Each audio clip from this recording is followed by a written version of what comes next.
So this morning we are going to do the review that Ray mentioned last week, and I really like textual studies. I know many people do like textual studies, and so it was great to have that for this book because there's so many things that are said in this book, and you kind of miss them if you take only the high level view, if you will, or topical kind of view, because there's many topics that he covers, that Solomon covers in this book. And so some of this obviously is going to be a repeat because we went through these. And so I want to just kind of remind us, give us a little bit of, we're going to touch on some things. We're going to talk about some phrases that we use today, okay, that came from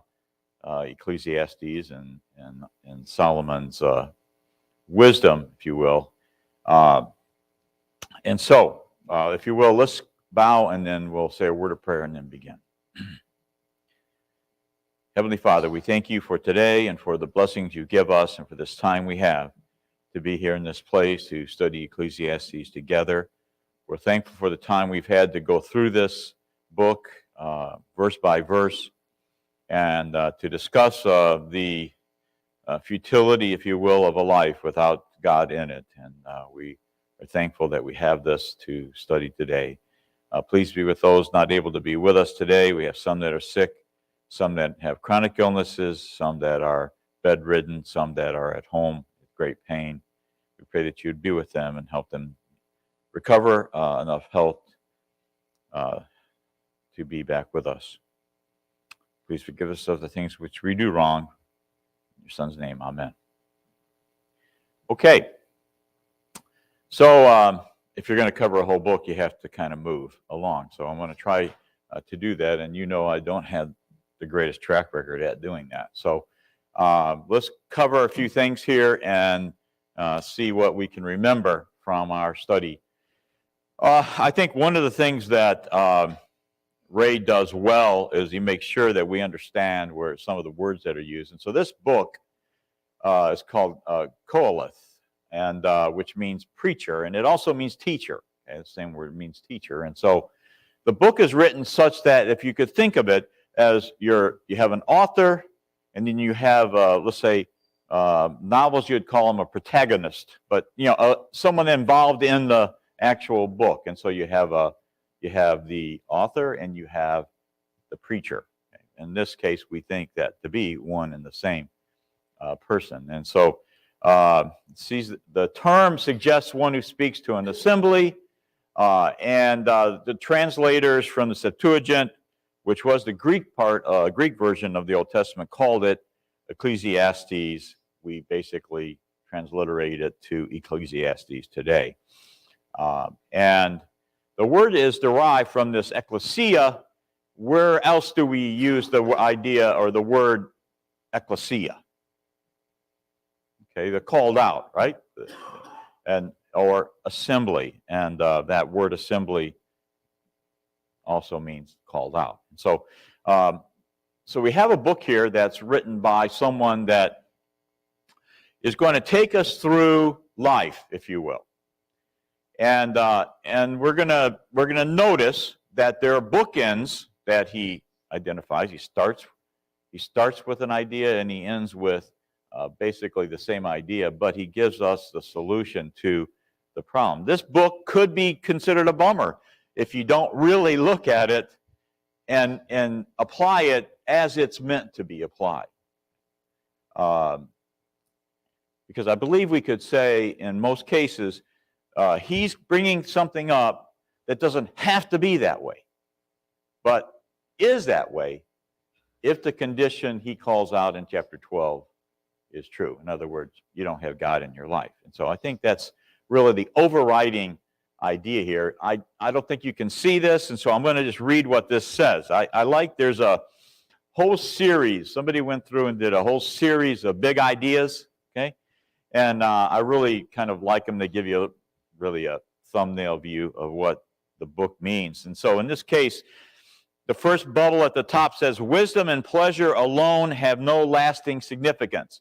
And we see him saying that in many different ways, don't we, throughout this whole entire book. Earthly achievements are ultimately futile. And if you think about that, what does he say about every accomplishment we make in this world?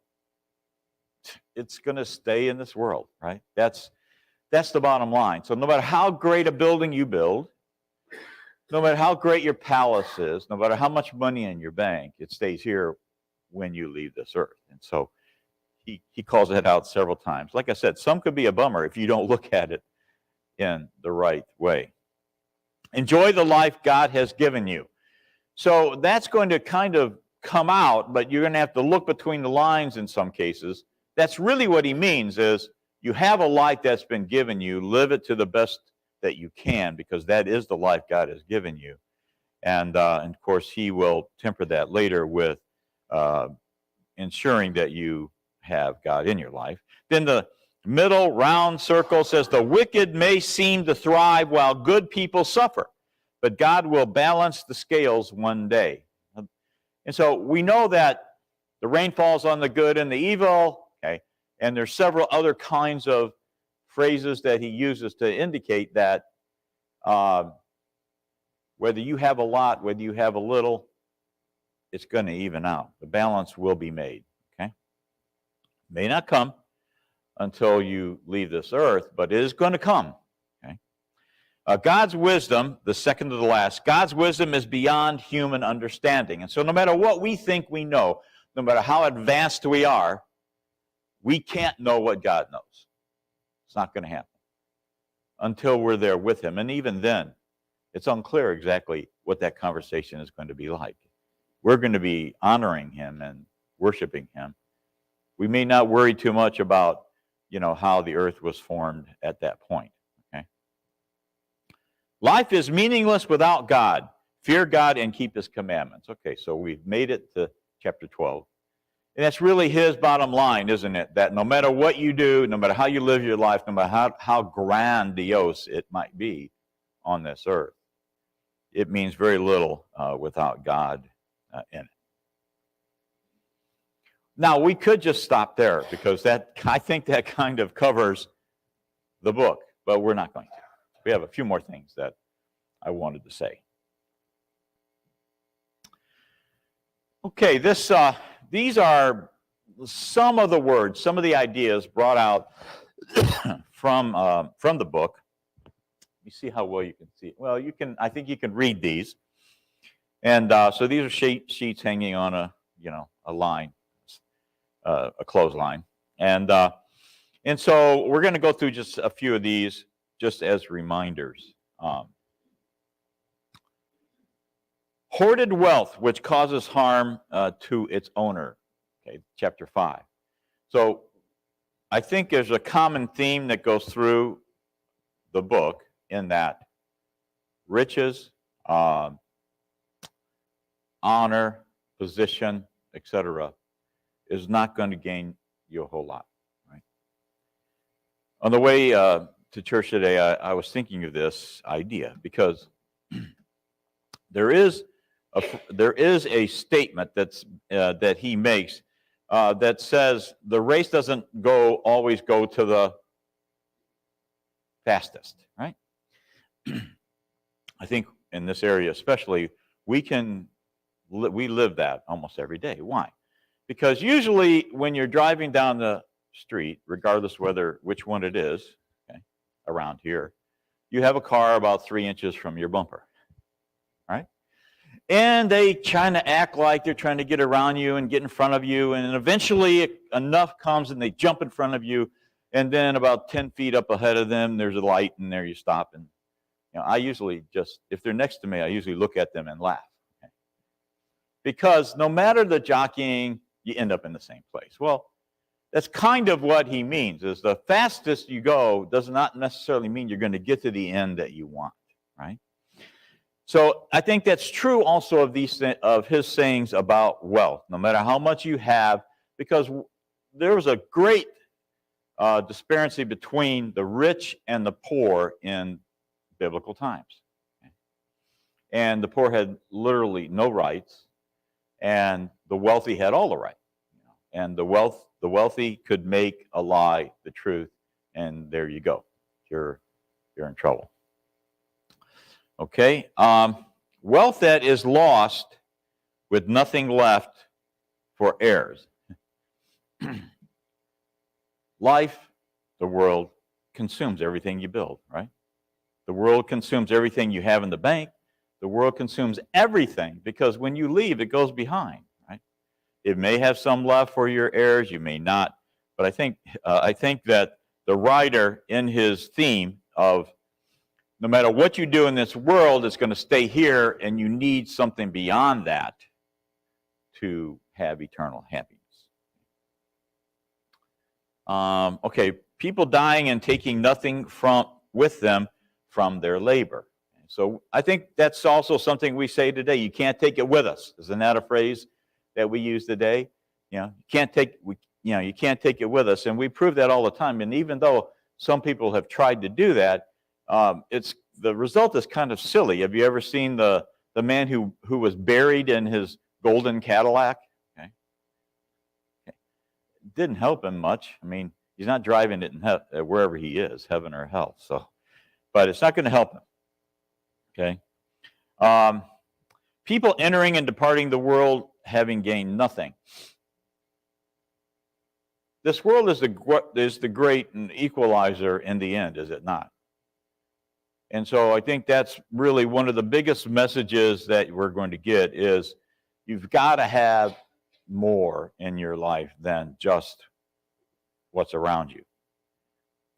Human days which are filled with darkness, frustration, affliction, and anger. We need to have our eyes on the better place, right? And is that not what we always say? Don't set up your treasures here on earth. Why is that? Well, because they rust and corrupt, and they're not worth. Even if I've often thought about this. No matter what you try to do, even if you have money in the bank, it's always getting less and less and less valuable, right?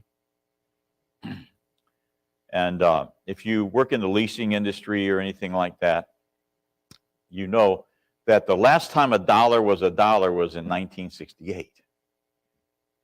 And so the CPI was invented to keep track of how much lower the dollar is worth today. And so they use that in net present value and a lot of calculations and so on. But the idea is this, that day to day, what we have in the bank or what we have in our sock drawer devalues. Okay. Not trying to bum anyone out. I'm just saying that's life. Okay. That's Solomon's message to us is don't put such great store here on this earth. Excuse me. A person who has wealth, possessions, and honor, but is unable to enjoy them. There would probably be no magazines. I know there'd be fewer newspapers and newspaper articles if everyone who has wealth was totally happy. We see it every day. Oh, woe is me, I have all this money. I'm not happy. Okay. Whether it be family issues, whether it be health issues, etc., but they just can't enjoy what they have. Well, we're not really meant to enjoy everything we have, are we? That's not the case. And so, because if this world was everything, then Jesus would not have had to come and die on the cross, right? Okay. And the last, a man who has many children and much prosperity yet does not receive a proper burial. What you have in the bank often bears zero resemblance to how you are thought of. Sometimes people think less of you because of what you've done with that. Okay. So, all right. Can't take too long on that. Now, let me see if that's okay, good. All right, I'm just going to go through some of the statements, okay, that we've talked about that have the phrase under the sun in it. I think that the under the sun phrase here means here on earth, okay, what earthly bound statement. So in this case here, we hear, what advantage does a man have in all his work which he does under the sun? That's a common question in various forms that the writer asks. And so he basically answers that sometimes with, whatever you produce, that's the best you're going to get out of it. Okay? It's not transferable. It's not going to go forward with you. Okay, and that's all the joy and that's all the comfort you're going to get from it. I have seen all the works which have been done under the sun, and behold, all is vanity and striving after wind. If ever there could be a bummer of a statement, that's pretty high up there, isn't it? Because one would like to think that that's not the case. But we know where Solomon's coming from, don't we? And that's where he's coming from in the whole book, right? He's comparing life without God. So if you added that to this, I have seen all the works which have been done under the sun, and behold, all is vanity and striving after wind, if God is not in my life. Okay, I think we could add that in many of these statements. He adds it at the end, but we might be able to add that as we go through some of these. Okay, so I hated life, for the work which had been done under the sun was grievous to me, because everything is futility and striving after wind. He likes the striving after wind statement. Okay, and if you've ever tried to capture wind, you know that you can't do it. Okay. I have seen under the sun that in the place of justice there is wickedness, and in the place of righteousness there is wickedness. Without God in your life, right? I think we can add that to a number of these statements. All this I have seen, and that's a reminder that the preacher this is probably later in his life, and he's kind of looking back and seeing the futility of his own life, okay, how he lived. So he says, all this I have seen, applied my mind to every deed that has been under the sun, wherein a man has exercised authority over another man to his hurt.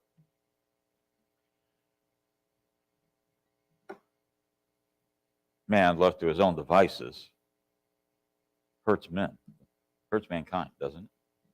In many ways, in many cases.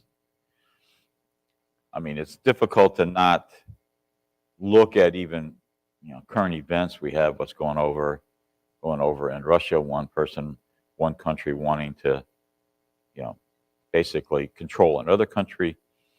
We see lives, we see families impacted, we see a lot of hurt. Right? I think Solomon sees that. Now, most of Solomon's reign was peaceful.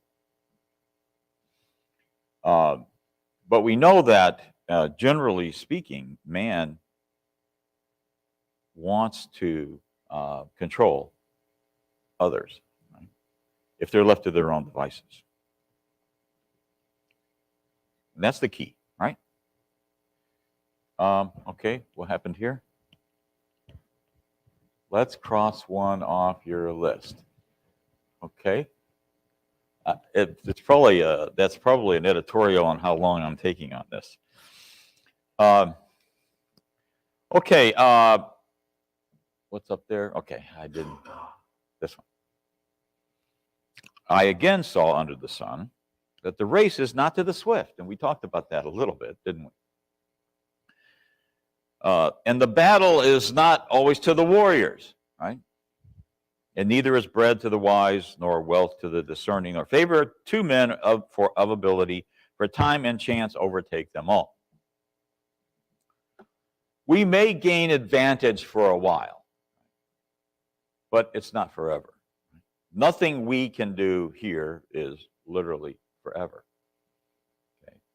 We can live the life that will provide a forever answer in the end, but it's not because of our hands, right, that it happens.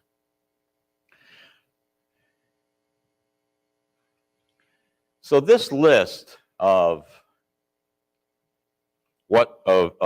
Solomon's wisdom, if you will, under the sun, more or less indicates the disadvantage, does it not, of us, no matter what status, what station, or what honor we have in this world, is nothing more than vanity or futility without God in our life.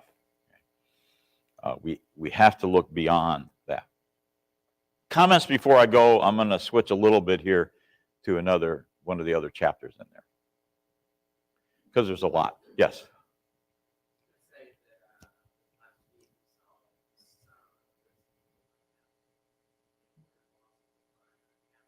Mm-hmm.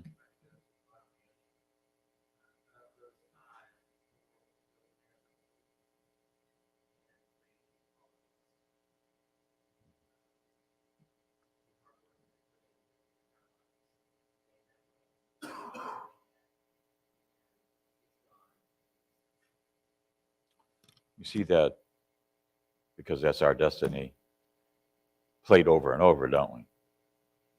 That no matter what we have, our life can be taken at any moment. It's something that I think we're taught not to dwell on necessarily, but we are to use that as, I think, also a focus, focus in this world.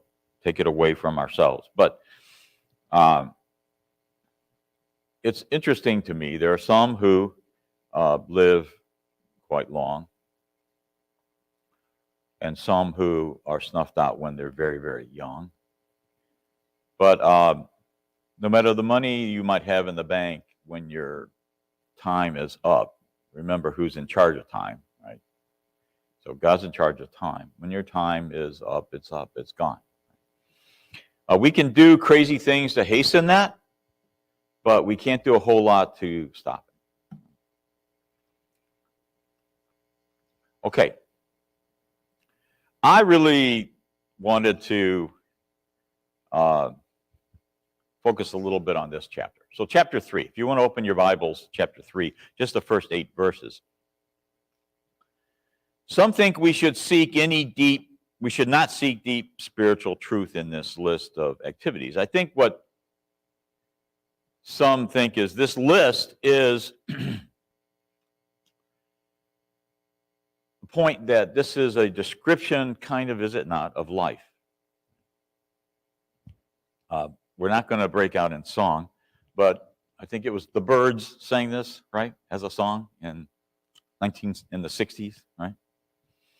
And we like this. We see this list play out fairly often because it's more than likely, if not a deep spiritual meaning in these. It describes life, does it not? This opposites here, kind of describe life. We get born and there's a time to die. There's truth is in that, is there not? You time to plant and time to uproot. If at one time we were much more an agrarian society than we are now, and so we got this. Now I grew up as my middle ages in Illinois, big agrarian state, and it always was an interest to me that you would see, corn taller than I am, okay, and then and so they would go and they would reap all of that, but then they had to go and tear up the land, okay, and get rid of what was in there so they could replant it again. Time to uproot. Okay. So maybe I think when we look at this, we should note that there is a balance here, right? There's a give and there's a take to life, and this kind of describes that give and take for us. And I think that this is part of why Solomon kind of uses it as sort of the big picture, if you will, of his view of human activity. He talks, I think he takes these individual things and he sort of looks at other life events and sort of expands these, doesn't he? You know, with, you know, even the comment of love and hate and war and peace. You know, we see that, especially during that time, it was a very, you know, very visceral, very hand-to-hand affair. And it took a lot, I think, of inhumanity to fight, if you will, in wars of that time.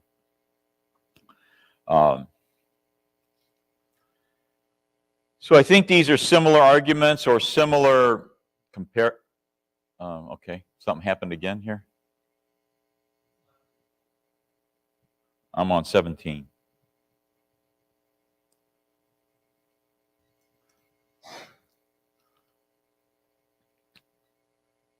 Thank you. Well, okay. One more.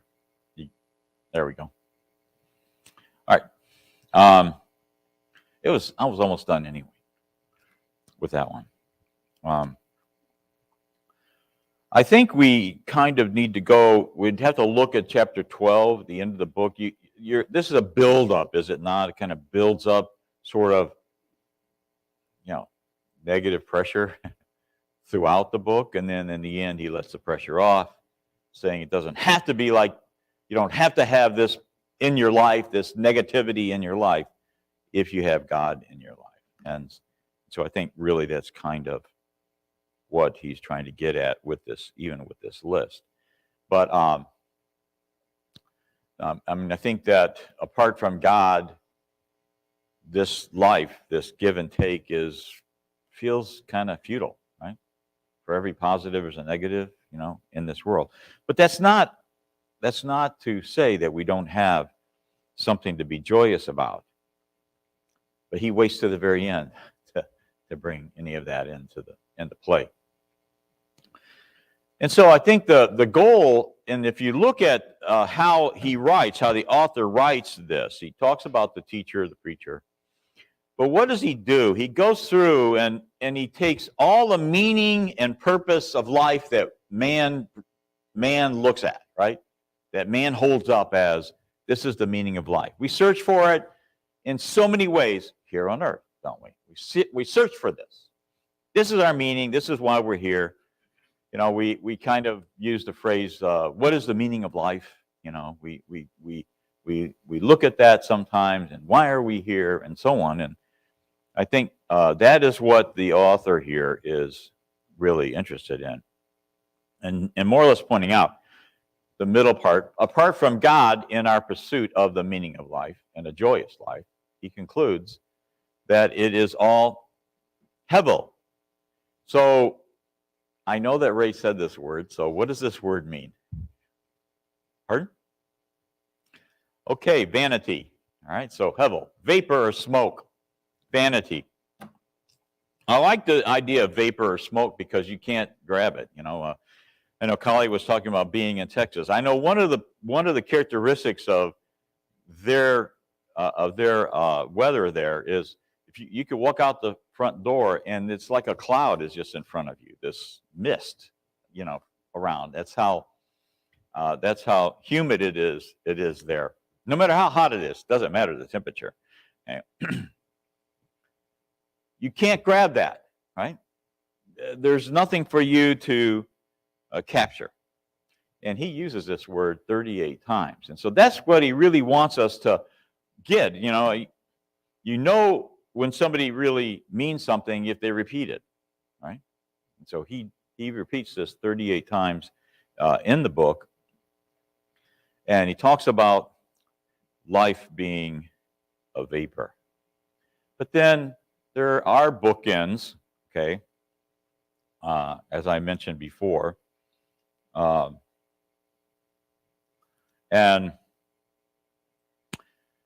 The bookends, I think, are the bookend. Okay, at the very end of the book is is interesting and eye-opening, I think. He talks about under the sun 29 times. Okay, he talks about this 38 times. But in 12:13, he talks about the end of the matter. So he's been leading up and writing all this time to get to that phrase. He's probably wanted to say that through the whole book. But he gets to that point, he wants to say this now, and he does. So he says, the end of the matter, all has heard, fear God and keep his commandments, for this is the whole duty of man. For God will bring every deed into judgment and every secret thing, whether good or evil. So I think that, part of the key lesson then from this book is life, to have meaning, must be lived in the fear of God. Okay? So in order for us to not be overcome with the negatives that are going to happen to us, it's just life. We say that too, don't we? Well, that's life. And we can't really control everything that happens to us, but this is an area that we have some control. We determine who we follow. We determine who we fear, right? And Solomon says that's really what gives life meaning. All right, I'm going to try to go through some of the chapters and give a little bit of a short statement, if you will, that maybe we can remember some as we go through, but certainly we can remember what we talked about through the last 12 chapters. Okay, so let's look at some of this. So Solomon, as the beginning in his book, begins with this phrase, right? All this vanity, verse 2. And he adds also to that, sort of his highest level outline, if you will. We'll say Roman numeral I, or Roman letter I, in front of this. That all's vanity. He asked the question, what profit do we have from our labor? And he does not say there is zero profit. He says it's not the profit you think you're gaining, right? I think that's a different thought, if you will. There's a place where you might think that he's saying you might as well be lazy because no matter what you do, it's not going to gain you much. But he doesn't actually go that far, does he, in saying that? And he uses this idea of under the sun. So he's really contrasting, isn't he, this life that we have here on earth, the physical nature of it, etc. And he talks about that. And that's really the beginning, if you will, of that phrase, under the sun. And then also I think that idea is that life is circular, not linear. Now, in other words, life begins, life ends. Throughout that process, there's really little progress unless you have God in your life. Now, I'm not going to be able to go into each verse, but I just wanted to go through and kind of highlight what these talk about, okay? Everything one does is vanity, he says. And so he says, I searched for wisdom and folly and found vanity. I sought pleasure and found vanity. I considered wisdom and found the wise no better than the fool. It's vanity. Okay? Everything has its own time. And that was the first 8 verses of chapter 3. And I think that even though he, I think, comes from the place of wisdom, Okay, I think it's interesting that he more or less equates wisdom and folly in this thesis, right, as vanity. Right? Whether you're wise or whether you're a fool, if you don't have God in your life, it's vanity. It means very little. And he talks about time, so we know that there is an ebb and flow. Chapter 3, the first 8 verses there, ebb and flow of time. Right? We know good happens, we know bad happens. We also know that we begin and we also know that we end. And so he's not trying to discourage us. He's trying to encourage us, right, to not only be looking at that, right, as the message.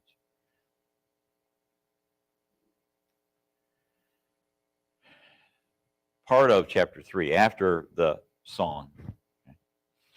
But what profit is any of it? We all go to the same dust. We cannot know what's after us. So, I think that it is a thought that we eventually will arrive at, right? You can see the end of your life coming, and there's many who have said this about their life. They look at life, look at what their past. They realize they're not going to take any of that with them.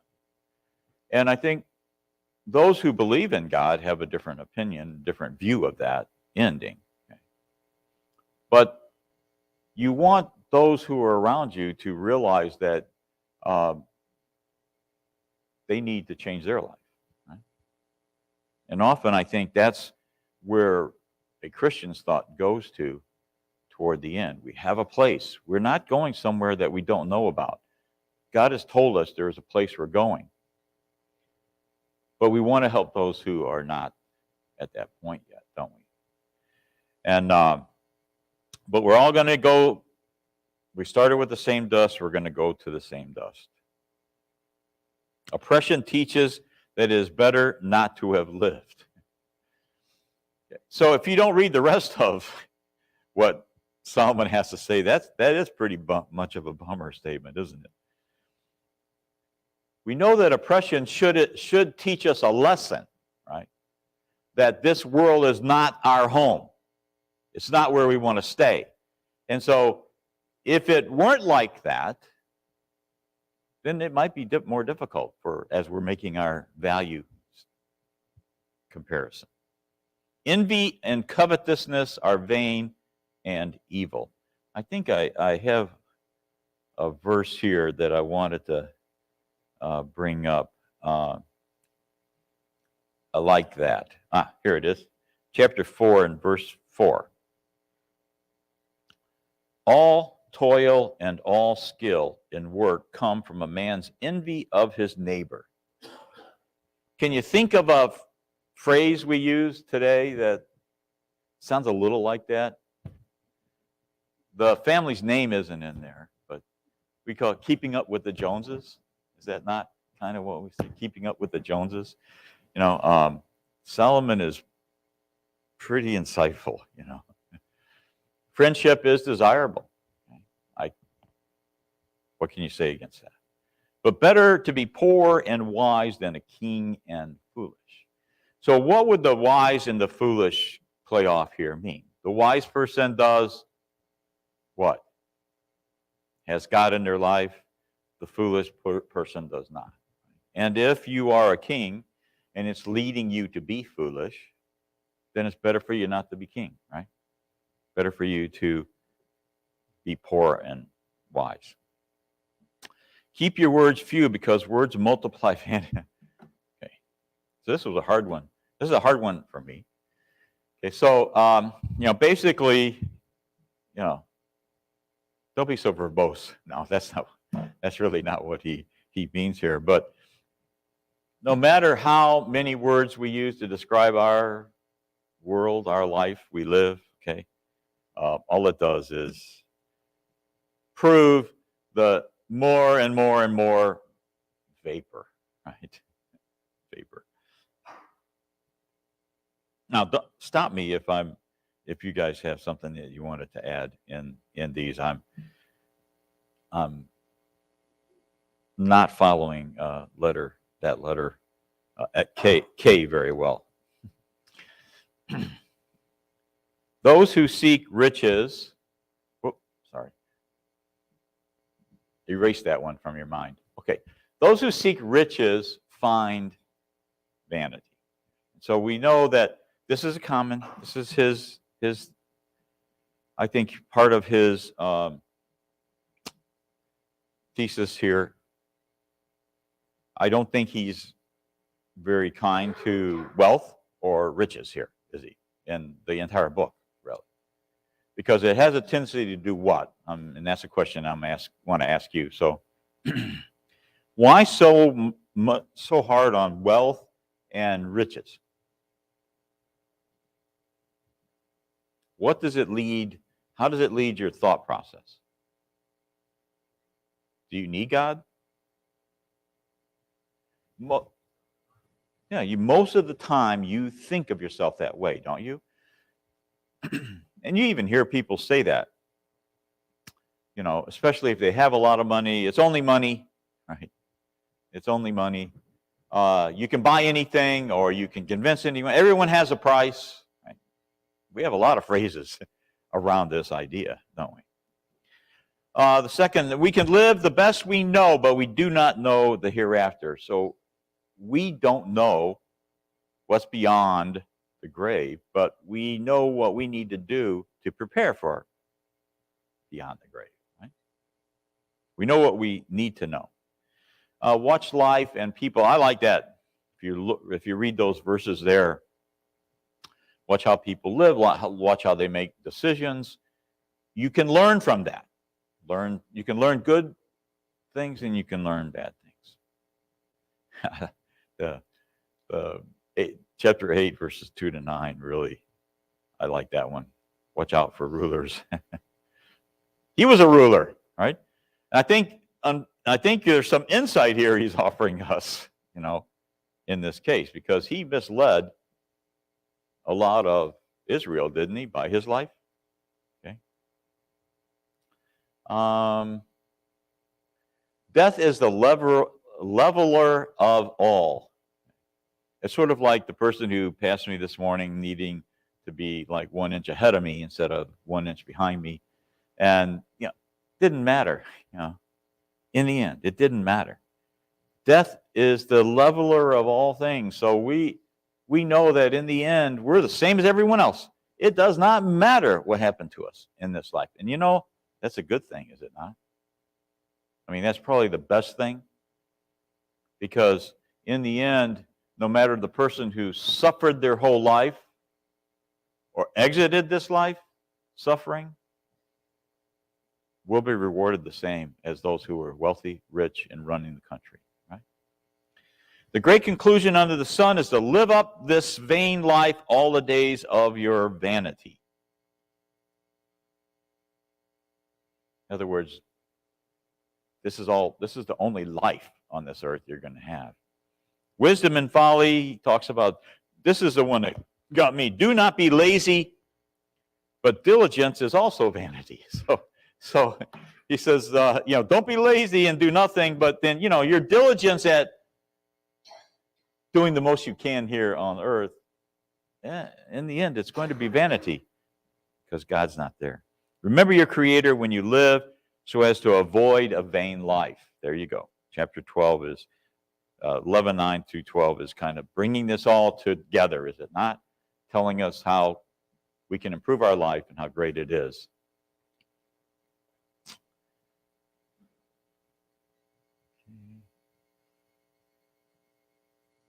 All right, I lost the control. Okay, remember your Creator. Whoop. Back one. Thank you. Oop, that's next week. Back. Hey, I got it back. Thanks. Remember your Creator while you live so as to avoid a vain life. Without Him, all is vanity. Verse 8. So we've brought this all the way around. He starts in the first chapter saying all is vanity, vanity of vanities. He ends it and he's saying that without God, it's vanity, right? And so the whole book is really teaching us about the futility of life without God in it.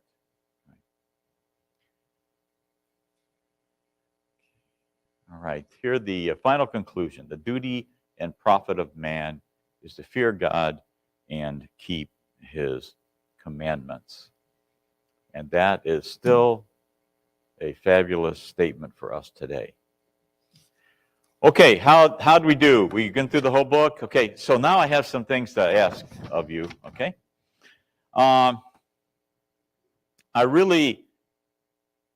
I think I really was impressed with the first 7 verses of chapter 12. Okay? And you really have to think through how Solomon applied his comparisons. Like, what is basically the first 7 verses of chapter 12 telling us as a whole? Okay. He's talking about getting old, okay? And he contrasts it with, pursuing God when in our youth, right? But I like this. Sun, moon, light, and stars are darkened. Okay, so I'm thinking, okay, what does that mean? Well, if you remembered what we talked about with Ray last week, it's basically you can't see, right? Everything is darkened, right? So we're aging. Clouds return. In other words, I can't see well anymore. We have this wonder called of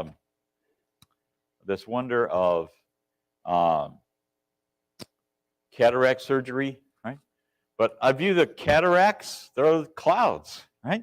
And they look like it, don't they? When they're forming, when they're just not quite all there yet, but they looks like, there's something in the way. Strong men bent. Okay, I'll admit that I'm leaning more than I was when I was 18. Okay, so grinders cease. I love that phrase. Okay, so it took me a while. Grinders. What do they need grinders for?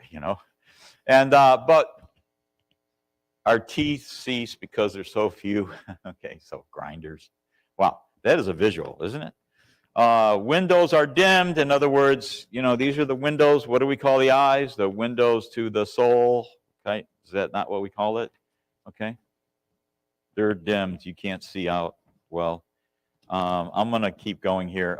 This is another one. Now, this is not always true, but when you age, but you rise at the sound of a bird. Yeah, sometimes we don't sleep so well, when we're young, right? He is so good, is he not, at this? Afraid of heights? Okay, I'll admit, I had a 40-foot ladder, and I would get all the way to the top of the ladder, but I could tell how much lower and lower and lower I was willing to go as I got older, okay? To the point where I hired somebody else to go up to the top of the ladder, okay? Afraid of heights? Okay, a grasshopper is a burden. Grasshoppers are pretty light, are they not? But a grasshopper lighting on your shoulder becomes a burden. Okay, we get that. That's an interesting comparison. Dust returns to the earth. Okay. Spirit returns to God. So body, dirt, spirit, God. All right. I think we're almost got a minute or so. I like this one here in chapter 11, verse 1. Cast your bread upon the waters. Can you think of how that could be a negative thing? Casting your bread on the waters. Where would you normally want bread to go? In your mouth, right? So if you have so much that you're willing to just throw it out into the water, right? And I don't mean feed the ducks, then there's probably a problem there, right? Okay, we're done. That's the second one. Thanks everyone for listening. It was, I thought, a great great 12 weeks on, and a lot of insight on humanity.